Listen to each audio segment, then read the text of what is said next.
پاکستانی ماہرین کا LED سے کرونا وائرس تلف کرنے کا کامیاب تجربہ۔ پاکستانی ماہرین اور طالب علموں نے خاص طول موج خارج کرنے والی LED سے کرونا کی وجہ بننے والے SARS-CoV-2 وائرس کے خاتمے میں کامیابی حاصل کی ہے۔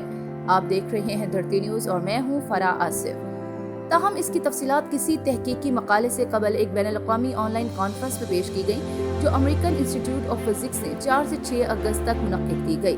Ghulam Ishaq Khan Institute of Engineering Science and Technology کے طارق جمیل، محمد عثمان، حبیب اللہ جمال اور سبقت اللہ خان نے کانفرنس میں الٹرا وائلٹ LED کی تفصیلات پیش کی ہیں، جس کی بدولت کرونا وائرس سے کسی بھی شے کو پاک کیا جا سکتا ہے۔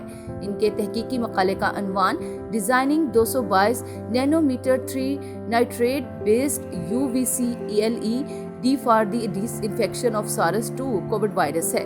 اس میں شرکا نے اپنے کام کو بیان کیا۔ تحقیق کے مطابق ٹیم نے فار الٹرا وائلٹ LED کو ڈیزائن کر کے اس کا طول موج 222 نینو میٹر تک رکھا۔ اس توانائی پہ یہ انسانی جلد کو نقصان نہیں پہنچاتا اور کرونا وائرس تلف کرنے کی صلاحیت رکھتا ہے۔ اس آلے کی ڈیزائننگ میں ایلومینیم گیلیم نائٹریٹ کو استعمال کیا گیا ہے، جو ماحول دوست، کم خرچ اور مؤثر ہے۔ تھرڈ نائٹریٹ UVC LED ویسے بھی طبی آلات کو جراثیم سے پاک کرنے کے لیے عام استعمال کی جاتی ہیں۔ ان میں وائرس اور بیکٹیریا تلف کرنے کی غیر معمولی صلاحیت پائی جاتی ہے۔